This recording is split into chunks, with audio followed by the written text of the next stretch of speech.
सुबह की पहली सांस, और उसमें ताजगी नहीं, कचरे की बदबू घुली हुई। ये किसी एक शहर की नहीं, बल्कि भारत के सैकड़ों कस्बों और शहरों की सच्चाई है। हम अपने घर रोज साफ करते हैं, लेकिन कचरे को बस बाहर फेंक देते हैं, जैसे वह हमारी जिम्मेदारी ही नहीं रहा। घर के अंदर सफाई, बाहर गंदगी, यही हमारी सबसे बड़ी गलती है।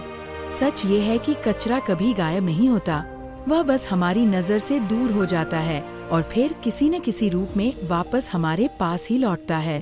भारत हर दिन लगभग 1.6 लाख टन कचरा पैदा करता है, लेकिन असली समस्या यह नहीं कि कचरा कितना है, बल्कि यह है कि हम उसे संभालते कैसे हैं।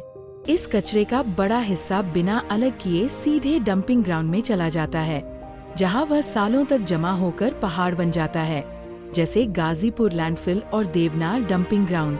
ये जगहें सिर्फ कचरे के ढेर नहीं, बल्कि धीरे धीरे बढ़ती हुई एक बड़ी समस्या है। अब इसके नुकसान समझिए, जो हम रोज झेलते हैं। सबसे पहले, हवा का जहर बनना।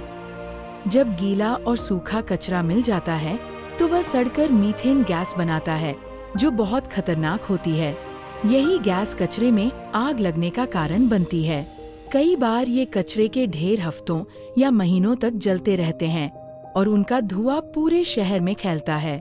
इस धुएं से सांस की बीमारी, एलर्जी और यहाँ तक कि कैंसर का खतरा भी बढ़ता है। दूसरा, पानी का दूषित होना। कचरे से निकलने वाला गंदा तरल, जिसे लीचेट कहते हैं, जमीन में जाकर पानी को खराब कर देता है। यानी जो पानी हम पीते हैं वही धीरे धीरे जहरीला हो सकता है। तीसरा, नालियां जाम और बाढ़। प्लास्टिक और कचरा नालियों को बंद कर देता है, फिर थोड़ी सी बारिश भी सड़कों को पानी से भर देती है। यानी कचरा सिर्फ गंदगी नहीं फैलाता, बल्कि शहरों को रोक देता है। चौथा, जानवरों और प्रकृति पर असर। गाय और दूसरे जानवर प्लास्टिक के साथ खाना खा लेते हैं, जिससे उनकी मौत तक हो जाती है। मिट्टी खराब होती है और पौधों की वृद्धि भी प्रभावित होती है। पांचवा, जलवायु पर असर। कचरे से निकलने वाली गैसें पृथ्वी के तापमान को बढ़ाती हैं। यानी ये समस्या सिर्फ हमारे शहर की नहीं, पूरी दुनिया की है। अब जरा तुलना कीजिए जर्मनी और जापान जैसे देशों से। वहाँ कचरा फेंका नहीं जाता, उसे संभाला जाता है। घर घर में कचरा अलग किया जाता है, रिसाइकलिंग होती है और लैंडफिल आखिरी विकल्प होता है। वहाँ लोग मानते हैं कि कचरा बाहर जाने के बाद भी उनकी जिम्मेदारी है। भारत में समस्या सिर्फ लोगों की नहीं है, सरकार की धीमी कार्रवाई भी जिम्मेदार है। नीतियाँ बनती हैं, अभियान चलते हैं, लेकिन जमीन पर उनका असर पूरा नहीं दिखता। कई जगह कचरा अलग करने के बाद भी ट्रकों में मिल जाता है। प्लांट्स कम हैं या सही से काम नहीं करते और नियमों का पालन सख्ती से नहीं होता। यानी सच्चाई साफ है, लोग भी लापरवाह हैं और सिस्टम भी कमजोर है। अब सवाल है, समाधान क्या है? सबसे बड़ा समाधान है शिक्षा।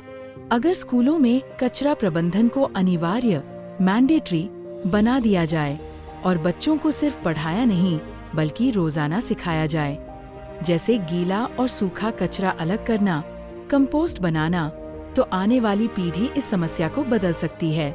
इसके साथ साथ घर में 2 डिब्बे, एक गीले कचरे के लिए, एक सूखे के लिए। यही छोटा कदम पूरे सिस्टम को बदल सकता है, वरना भविष्य साफ दिख रहा है। आज के छोटे कचरे के ढेर कल बड़े पहाड़ बनेंगे।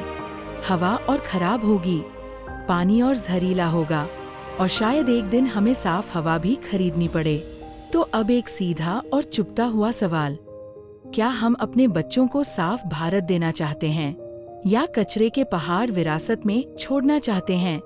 क्योंकि सच्चाई बहुत सरल है, कचरा खत्म नहीं होता, वह वापस आता है।